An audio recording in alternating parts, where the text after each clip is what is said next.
Start in 1, 2, 3.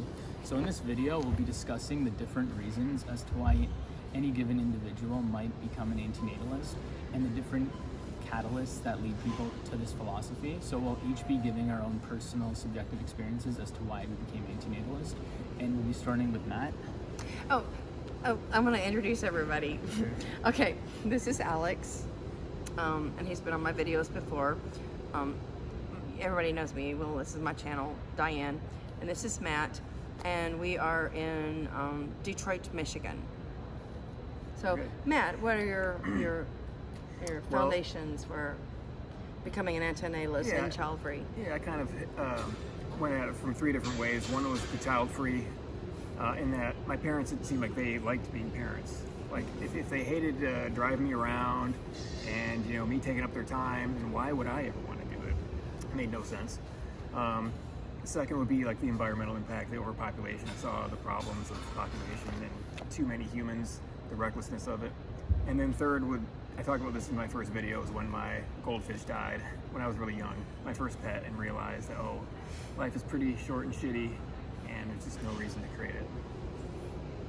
That's it. Okay. And I have my foundation for being child-free and antinatalist mostly comes from the perspective of having shitty parents and also a very shitty brother. And me and my brother had actually nothing in common. We had no bonds. We are extreme opposites. You know, it was barely tolerable even in our teenage years. My brother would actually take the shirt off of your back, and I would give the shirt off of my back, and so that made for some really tense episodes during childhood. And I remember an occasion we shared like a bathroom. His room was on one side and mine was on the other, and I had a ring. I had like a Native American ring, and it fell on the ground or something, and I asked my family, did anybody see my ring? Because I can't find it. And my brother later came to me and he said, Diane, I found your ring. If you want it, you're going to have to give me a reward in order to get it back. So that just kind of sums up, the conflicts that me and my brother had, and the kind of person he was. And he wasn't a person of integrity, and I never felt like I was safe around him. I never thought that he had my back. And I also didn't feel like my parents had my back.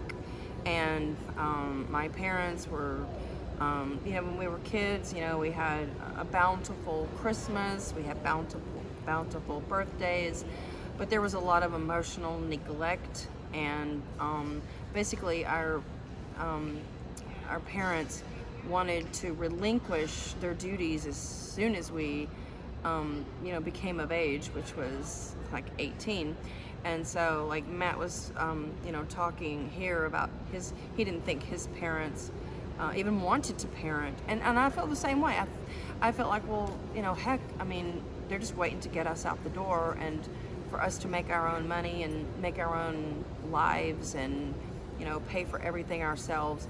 And basically, me and my brother were just kind of relinquished at around 17 or 18. And we still had a roof over our head, but as soon as we took on jobs, it was assumed that we would pay for all our college, all our books, our car, our insurance, our clothing, personal, items. Did I say gas and insurance? Yeah. So pretty much we were on our own, and I always felt like, just being a wage slave and having to support myself was just overwhelming, and it was just, just a heavy burden for me because I didn't have parental units that were supportive and that were financially supportive or even just supportive in general. So I don't think they cared about my future, and that's probably what led me, that was my foundation for becoming an antinatalist. And when I was young, wanting to be a child-free woman was not very common, not very popular. But I wanted to do things like travel and write books and paint and draw and do animal rescue. So I actually have done those things, and that I've had an adult life. I haven't had to relive my childhood with a child in tow, and I haven't had the child burden that women who did choose to bring children into the world have had. So I've had an adult life. I haven't watched cartoons, for the last 10 years. I haven't wiped sticky fingers. I haven't had to go to allergy appointments and pediatrics appointments. So basically my life from the time, I was, like 18, it's continued to become an adult orchestrated life. And so I'm very happy. I have zero regrets whatsoever. And there's just absolutely too much harm and too much unpredictability in this world, and just too many crosses to bear and too many torturous conditions to bear and tolerate. And there's nasty people to tolerate, and there's weather conditions, and life is just insane and should never have happened for anybody. Even a person with the best of chances and the best of a future. So even if my parents had given me the very best, there still would have been no reason to have propagated life. So that's mine. So Alex, your turn. So my reason for becoming antinatalist was around the time I was 17 or 18. I started having these thoughts and ideas that my own life was sort of an imposition, and it was something that I couldn't really relate to with anybody because antinatalism is such a niche philosophy, and I came across a book by Benatar called Better Never to Have Been, and it really solidified and put my feelings into words, and it really just changed my perspective on suffering and on life and on many different things. And ever since I read that book, and since then I've read many other antinatalist works and discussed the philosophy a lot. I just consider it now to be like an irrefutable philosophy, because there's no real justification for creating suffering, especially to the scale of having a child that may have to go through cancer or may have to go through poverty or homelessness or mental disorders. So just reading these books and somehow just having that mindset that made me open to it really shifted my perspective on suffering. And I think pretty much everybody is just capable or open to becoming antinatalists. Even if you're extremely optimistic and cheery and pro-life, things in life can change very drastically and very quickly. Things can take a very bad turn very quickly. So I think you have to keep an open mind, and you should check out works of antinatalism that'll potentially change your views on suffering too. So my main reason is that I was just exposed to these works, these different works of literature, and they really shifted my views. And I think already from the beginning, already at the age of 17, I was already starting to have like pessimistic ideas about the world. So that plus the exposure of that literature really shaped my view and solidified everything.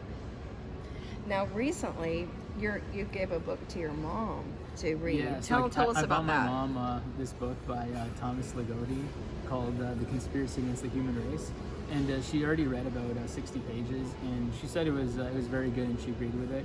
My mom does. I mean, she doesn't directly believe in the philosophy, but her arguments are always like optimistic and deluded. And after reading that book, she said that she respected that sort of view, and she was more open to it. Not that her opinion really matters, because breeders, like, it's really hard to shift a breeder's view. Even people that go through immense harm and immense pain and immense horror, they still stick with their pro-natalist and pro-life views. Some people just can't change, and yeah. But I think just exposing the world to more literature on that topic, and having more, whether it's memes or videos or anything, can really act as a catalyst for changing someone. And your mom and dad have actually been kind of resistant to the education or enlightenment of the philosophy. I think most parents, there's just so many biases like cognitive dissonance, religion, and so on, that really makes it difficult for really any individual to take that view, because it's almost a very stigmatized view to like condemn life. People are okay if you condemn certain aspects of life, like you say cancer is bad or you say rape is bad. When you condemn life in general, people just start to feel offended, and that's just another one of the biases that people have to get past.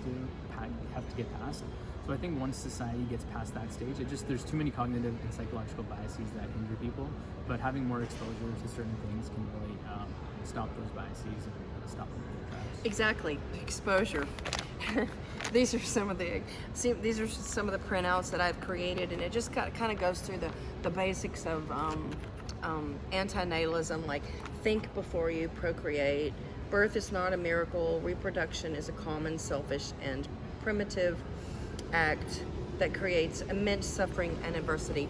And Alex helped create these little handouts and flyers, and I had them copied, and I have the page reduced in this size for easy placement. But it's all about, you know, exposure, and whether it's books, magazines, whether it's a book aimed at children or teenagers, or you know, even adults, because even grandparents can reflect back on their lives and, you know, recall some regrets and possible, you know, some guilt, you know, and maybe they can even enlighten their own grandchildren about them having options, whether to remain child-free, whether as to, you know, follow, you know, the common act of procreation.